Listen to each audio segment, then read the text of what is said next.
नीलम, मैं कार्डियोलॉजी में associate professor हूँ पीजीआई में। तो पिछले 7 साल की प्रैक्टिस में पीजीआई में जो मैंने ऑब्जर्व किया, जो महिलाएं एज ए पेशेंट आती हैं या जो महिलाएं जो एज ए रिश्तेदार आती हैं, वो जो धीरे धीरे उनमें they are obese I observe. और हमने एक स्टडी भी किया जिसमें हमें पाया कि जो 44% ऑफ जो फीमेल्स हैं उस स्टडी के दौरान दे वर ओबीज। सो हर दूसरी महिला ओबीज है, जो हार्ट डिजीज का एक प्रमुख कारण है।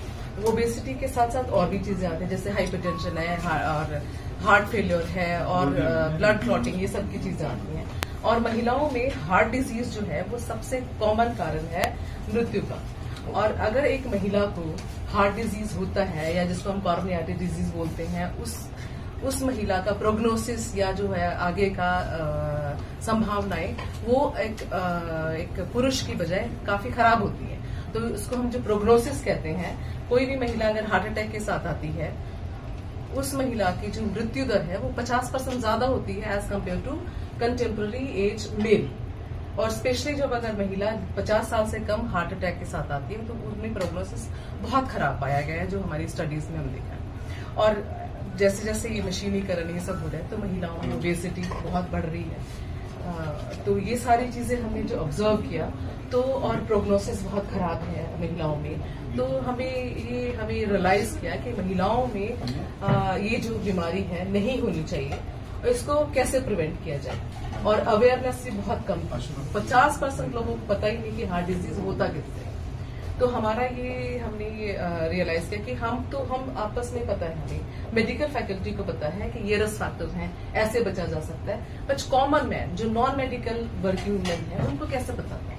उनको हमें एक्टिवली बताना पड़ेगा, so that they are aware of these heart disease, कि उनको पता चले कि इन सब चीजों से हार्ट डिजीज हो सकता है और इन सब चीजों से हार्ट डिजीज को बचाया जा सकता है। तो हमने जो ये सभा है, हमारा जो कार्यक्रम है CME है, इसमें हमने ऑलमोस्ट लगभग आधे जो फीमेल्स हैं वो पंजाब यूनिवर्सिटी से हैं, कुछ और एजुकेशनल इंस्टीट्यूट से हैं। तो हम उनको आज इन सब चीजों के बारे में बताएंगे और हम चाहते हैं कि वो एक हेल्थ एम्बेसडर, हेल्थ प्रमोटर की तरह काम करे और जो अपने आसपास के उनके जो रिश्तेदार हैं, जो नियर एंड डियर वंस हैं, तो उनको बताएं कि ये सब चीजें करने से ये हार्ट डिजीज आता है और इस सब चीजें करने से बचाता है।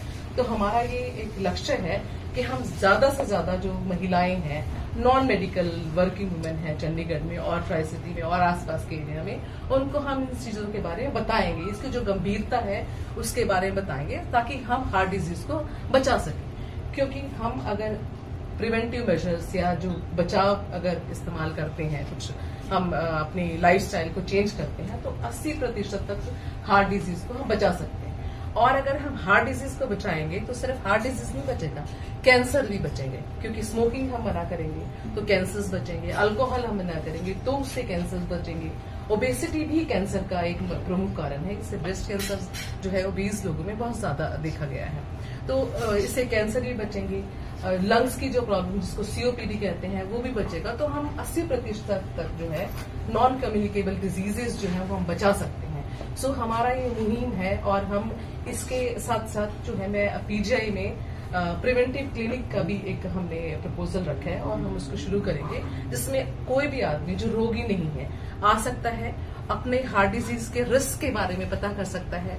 वो हम बता सकते हैं उनको आपका इतना % रिस्क है हार्ट डिजीज होने का, और उससे वो आगे जाके अपना बचाव कर सकता है ताकि उसको आगे जाके हार्ट डिजीज ना हो। तो ये सब जो हमारा लक्ष्य इस चीज को ये है कि हम हार्ट डिजीज बचाएं, जो कि हम बचा सकते हैं। दुनिया में सबसे ज्यादा हार्ट अटैक भारत में है, ओबेसिटी जो है वो दुनिया में भारत में सबसे ज्यादा है, हाइपरटेंशन जो कंट्रोल भी नहीं है और जो पता भी नहीं लोगों को, वो इंडिया में सबसे ज्यादा है। ट्रीटमेंट तो हम अच्छे से अच्छा कर ही रहे हैं, बट बचाना भी हमें लगता है कि PGI में रह के एक टर्शरी केयर इंस्टीट्यूट है, तो हमें बचाव भी करना चाहिए हृदय रोगों का। कारण क्या लगते हैं इसके? इंडियंस जो है एज कम्पेयर टू हम वेस्ट देखें तो Indian diet is not healthy diet. Indian are not into physical activity as compared to west. Indian have South being Indian is a risk factor of heart disease. हम जो है exercise में उतना ध्यान नहीं देते जितना हमारा खाना पीना उतना हेल्दी नहीं है जितना कि वेस्ट कंट्रीज में है। इसके अलावा एक बहुत इम्पोर्टेंट फैक्ट है कि जो इंडियंस की जो बॉडी कॉम्पोजिशन है वो वेस्टर्न वर्ल्ड से टोटली डिफरेंट है. हमारे जो BMI कट ऑफ है हमारे में 23 से कम है तो नॉर्मल है, जबकि वेस्टर्न वर्ल्ड में 25 से कम है तो नॉर्मल है. उसके बाद वेस्ट सर्कमफ्रेंस का कट ऑफ भी हमारे में 80 और 90 है, जो वेस्टर्न कट ऑफ से बहुत कम है. तो हमारे में जो नॉर्मल वेट है उसकी डेफिनेशन ही डिफरेंट है as compared to western world. उस डेफिनेशन को डिफरेंट होने के बावजूद ये सब चीजें ज्यादा हैं. उसका कारण है कि जो हमारी बॉडी फैट परसेंटेज होती है इवन विद सेफ BMI. सो एक स्टडी पब्लिश हुआ था लैंसेट में, उसमें 2 लोग थे, दोनों का BMI is around 22, but body fat percentage of Indian was 22% while of the western was around 9%. So even with same BMI and same waist circumference, the body fat of an Indian is much higher than Western population, and fat anywhere will lead to dysfunction. Precautions measures क्या food ले सकते हैं? Precaution सबसे पहला precaution मैं चाहूंगी physical activity बढ़ाइए. Physical activity जो बहुत कम 10% लोग जो है वो रिकमेंडेड फिजिकल एक्टिविटी करते हैं इंडिया में, लेस देन 10%. तो ये फिजिकल एक्टिविटी बढ़ाइए, अपने आप को ओबेसिटी, अपने आप को ओबीज होने से बचाएंगे. स्मोकिंग, अल्कोहल तो अवॉइड करना ही है. Stress is nowadays is very much risk factor of very important risk factor of heart disease. तो स्ट्रेस से बचना है, और न स्ट्रेस लेना भी नहीं है और स्ट्रेस देना भी नहीं है. Try to decrease the stress as much as possible. So हम आज इसके CME में जो हम स्ट्रेस पे डाइट कितना एडुकेट है, ओबेसिटी को कैसे मैनेज करना है, फिजिकल एक्टिविटी कितना होना चाहिए, ये सब डिस्कस करेंगे. हमारे साथ जो है डॉक्टर रमा है, endocrinologist, she will talk on obesity. Doctor Nidhi, she will talk on stress management. Dr. Vijayalakshmi, she will discuss how to motivate, yourself to have healthy lifestyle and forever. She is a pediatric cardiologist. She is 74 years. I mean, she is the best motivation. We inherit property from parents or not. The diseases are always inherited. That one should remember. If the parents have got diabetes, more than 40% children will get. If both the parents have got diabetes, 100% children will have the diabetes. So the same thing with the heart disease, heart attacks. Today what is happening is, if the parents got heart attack at the age of 60, 70, the children are getting at 30, 40. And that is what is concerning us. And why this is happening is, apart from what they have inherited from their parents, on top of that they are going in a wrong direction. The lifestyle is totally, it has gone wrong compared to our parents and grandparents. As she already said, the physical activity is not there. Or more than that, now 2 important things that scientifically that has been proved is, if the person is sitting for a long time, more than 6 hours, they getting heart attack is much more. So nowadays most of the people are either working from home or they are working in the offices and not getting up and doing any work. And especially after the corona in Bangalore, the study that has been done shows that 30% obesity has increased in children and women. That means work from home or not working, and also not cooking at home, getting the food from outside. All this is contributing. See, we are looking at the Western lifestyle, but forgetting that the Westerners are active, much more active than us. And that is the thing. The junk food that you asked is very, very, very important, because I go to lots of schools to motivate the children, and they are not even able to walk and sit down and get up, That is the obesity. And obesity has increased tremendously. And I see the children, when we were children, we used to run home to eat whatever mother has cooked. But now I see them going to the shop, getting lots of packets and stuffing in their bag. So more than what they have in books, they are stuffing. And all these foods that you get in the market, whether it is Leh or whatever, the Kurkure, you name the things, they all have the trans fats. The trans fats is the vegetable oil which is oxidized, and that is the trans fat, and that is as bad as animal cholesterol or animal lard. So this trans fats, one thing. The second thing is to increase the shelf life, they add more salt, and that salt is the one increases the blood pressure and then other problem.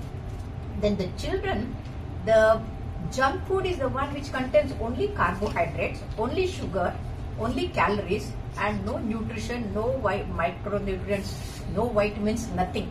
And that's why the children look very plumpy, very fat, but then they are not healthy. And one, inability to, like how older days we used to play, the children are not playing. On top of that, they are eating the junk food which doesn't contain fiber, micronutrients, vitamins, and all that is required for the heart. And especially, they are not playing in the sunlight. So vitamin D is also reduced, and that vitamin D reduction also leads to the heart attack. So that's how, this is all like a vicious cycle the children and the women are going. And why we are giving importance, Neelam is giving importance to the women and having this meet is, the women are like a foundation for any family. And if that foundation goes off, the whole building collapses. And that's how she is giving importance to the women and their health. And if women are all right, like, Annapurneshwari, the whole family is disciplined. And that's why, indirectly the whole family and the society has to be changed, and that change has to come from the mother. Other than this, we know how to reduce weight. We know we should work out. We know what to eat, what not to eat, but still we keep on doing the same thing. And the reason for that is, we say we don't have time, we don't have energy, we don't know which exercise to do. So today's topics are basically concerned, other than these preventive measures, how to manage time, how to manage stress, how to sleep well, how to stay motivated so that we keep on doing these things, how to maintain energy, what is the perfect diet, what should be the exercise. So those things are included, and this is basically, we have called the faculty of PGI and PU, so that, because this question, हमको पता है यही खाना है, यही exercise करना है, time भी नहीं है. So how to manage that time? So this was curated for this purpose, so that these answers are solved. What we want is the people should increase the intake of vegetables and salad. So because that has all antioxidants, it's a very filling. So the quantity of salad should be a plate full of salad, followed by chapati or vegetables. So first thing should be eaten is salad, and that should not that एक थोड़ा सा एक खीरा ले लिया, वो नहीं, 3-4 खीरा, टमाटर, सब कुछ पूरा भर के एक plate. I show some photographs of our patients. पूरा प्लेट भर के फ्रूट्स से भी ज्यादा इंपॉर्टेंट है वेजिटेबल्स, सलाद. वो पूरा का पूरा खाने के बाद आपको जितनी भूख है आप खा लो. उसके बाद आप खा ही नहीं पाओगे तो वेट बढ़ेगा कैसे? तो पहले वो खाना है, उसके बाद आपका प्रोटीन रिच डाइट आना चाहिए. प्रोटीन्स में आपका दाल, राजमा, चने, जो भी हमारे घर में बनता है, sprouts is a good option, वो सब चीजें आना चाहिए. दही, इन सब में अच्छा प्रोटीन होता है. हम प्रोटीन पाउडर के पीछे पीछे भागते रहते हैं, बट उसमें कितना 10 ग्राम प्रोटीन वो दही में भी होता है, एक कटोरी में. फिर उसके बाद होना चाहिए कि हमने जितना, उसके बाद जो थोड़ा सा जगह बचा उसमें आनी चाहिए रोटी और कार्ब्स. तो वो चीज हम उल्टा करते हैं, हम पहले रोटी उठाते हैं, फिर सब्जी उठाते हैं, और लास्ट में सैलेड के 2-3 पीसेस होते हैं. वो टोटली ये है. तो अगर आपको डाइट में बेसिकली यही मेन चीज इंपॉर्टेंट है, अगर ऐसे करेंगे तो वेट लॉस करना easiest thing in the world. हम 3 फल रोज डिफरेंट कलर के सीजनल फ्रूट रोज रिकमेंड करते हैं, और 2 से 3 तरह की रोज सब्जी खानी चाहिए, जिसमें एक हरी सब्जी और 2 डिफरेंट, जो कि आजकल लोग पसंद ही नहीं करते और बहुत कम खाई जाती है. तो 3 तरह की सब्जी और 3 तरह के फल रोज खाने चाहिए, जो हम रिकमेंड करते हैं आपके स्वास्थ्य के लिए. And you need to find out the ways how children are going to like this food. So वो वेजेस को कैसे टेस्टी बनाना है, पिज्जा को कैसे हेट करना है. Just make them hate pizza, make them hate chips. They should तो खाना ही नहीं है, मतलब उनके दिमाग में शुरू से यही डालना है कि पिज्जा तो बहुत गंदी चीज होती है, खाना ही नहीं है, बर्गर नहीं खाना है. मतलब they should hate it. Somehow you should make them. You can make them hate so many things. भूत से सबको डर लगता है ना, तो पिज्जा से क्यों नहीं डर लगता है? पिज्जा से भी डरा दो, तो मदर पे डिपेंड करता है। खाएंगे तो हमको नहीं खाना, हमको नहीं खाना। तो सबसे पहले हमें बच्चों को, बच्चे हमारी नकल करते हैं, जो हम कर रहे हैं वही बच्चे करेंगे। अगर हम पिज्जा नहीं ला रहे तो बच्चों को पता भी नहीं चलेगा कि पिज्जा होता क्या है। हम मतलब जब हम छोटे थे तो हमें पता ही नहीं था पिज्जा क्या होता है। जब हम MBBS नहीं कर रहे थे तब मुझे पता चला था पिज्जा नाम की भी चीज होती है। तो ऐसे ही आज भी हमें कम से कम दिखाना है कि पिज्जा होता नहीं है, मतलब होता नहीं है। अगर है तो खा भी रहे हैं तो ये अच्छी चीज नहीं है। तो ये हमें अपने आप से शुरू करना पड़ेगा ताकि हमारे बच्चे जो आगे की जनरेशन आती हो, मतलब नो वन वांट कि हम 70 साल के हो गए कि अगर और 40 साल के बच्चे को किसी को हाथ नहीं मारे, तो कोई नहीं चाहेगा किसी को अच्छा नहीं है। तो आज हमें ही अपने आप को चेंज करना पड़ेगा ताकि हमारे बच्चे भी हमारे अनुसरण करें, हमें फॉलो करें।